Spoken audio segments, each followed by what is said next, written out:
ঢাকার ওয়েদার আর বরিশালের ওয়েদার এক হয়ে গেছে। এতটা কুয়াশা প্রিয় ভিউয়ার্স, কি বলবো, গাছপালা সব একদম নীরবে দাঁড়িয়ে আছে। এই দেখুন আমার বারান্দা বাগানের গাছগুলো চুপচাপ হয়ে আছে। আর ওই যে দূরের আকাশে মানুষের গাছ বাড়ি ছাদ সব নীরব হয়ে গেছে, অন্ধকার হয়ে আছে। এখন বাজে 2টা, মনে হয় সকাল 7টা। এই অবস্থা আর কি জানি না এরকম কয়দিন থাকে, হয় শুনেছি 7 ডিসেম্বর অবধি এরকম থাকবে। তো শ্রমিকদের তো খুব কষ্ট হয়ে যাবে, খেটে খাওয়া মানুষ, শীতে হিমেল হাওয়া সব কিছু মিলিয়ে এই অবস্থা। আল্লাহ পাক তাড়াতাড়ি এই দিন পার করার তৌফিক দান করুক, কারণ শীতে খেটে খাওয়া মানুষের খুব কষ্ট হয়, সে যেই হোক। এই রসুন পাতাগুলো আমার মেয়ে খেয়ে নিয়েছে, আবার নতুন করে উঠতেছে। আসসালামু আলাইকুম প্রিয় ভিউয়ার্স, চলে আসছি ঢাকায় বাসার ভিতরে। এই দেখুন সব কিছু গুছানো গাছানো আছে, মেয়ে গুছিয়ে রেখেছিল।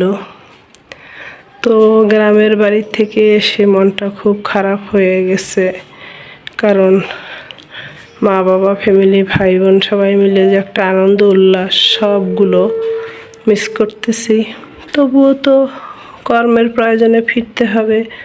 আমার এই ছোট ছেলে দেখুন এইখানে বসে আছে, সে আমি আসার পরে আমার হাতে পায়ে কামড়িয়ে একদম একাকার করে দিয়েছে। তার রেখে গিয়েছিলাম, কারণ এতটা লং সময় তাকে রেখে আমি কখনো বাহিরে থাকি নাই, এইবার প্রথম থেকেছি।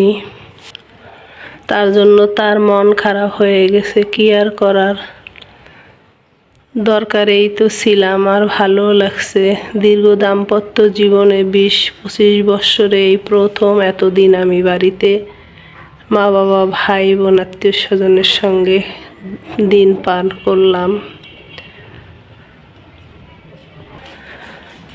আমার রান্নাঘরটাও রান্নাঘরের জায়গায় গুছানো গাছানো আছে, শুধু রান্না করার পালা।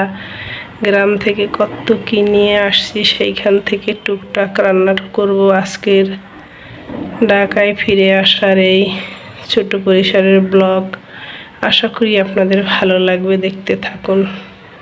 বাড়ি থেকে দেখুন শোল মাছ আর টাকি মাছ নিয়েছি, এইটা ভালোভাবে ফ্রেশ করে ধুয়ে নিচ্ছি, রান্না করব। ধোয়া একবার হয়েছে গ্রামে কেটে কুটে যখন ফ্রেশ করেছি, তারপর এখন ফাইনাল ধোয়া ধুয়ে করতেছি। শোল মাছ টাকি মাছ খেতে আমার খুব ভালো লাগে, তো এখন আমি আমার মতো করে রান্না করব।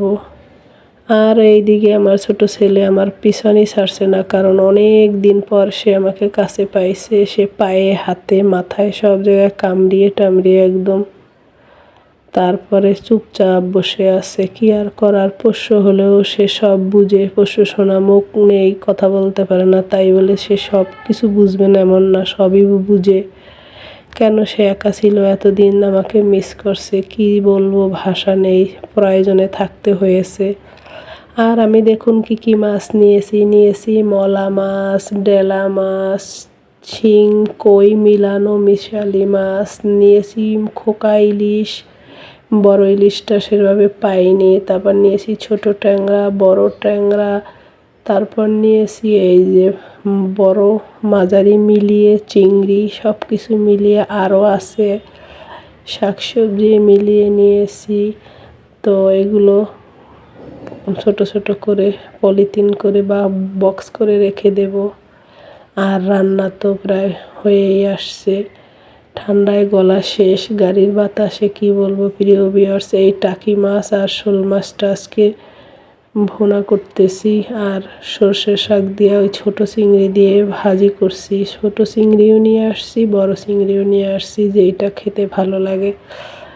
তো এখন এইটা পরিবার খাবে, ওদের জন্য রান্না বান্না করে খাওয়া দাওয়া করে একটু রেস্ট নিচ্ছি। দেখুন পায়ের পাশে এসে আমার পোষ্য সোনা ঘুরঘুর করছে, কি করব আর, ওকে রেখে এভাবে আর যাব না। সবাই ওর জন্য দোয়া করবেন, আর আপনারাও ভালো থাকবেন। এই হিমেল হাওয়া শীতে মানুষের শরীর ভালো থাকে না, আপনারা পরিবারের সবচেয়ে শিশু আর বয়স্ক বাবা মার সেবা করবেন, দেখবেন তারা আর তাহলে বেশি শীতে কষ্ট পাবে না আর শারীরিক সুস্থ থাকবে। আল্লাহ হাফেজ।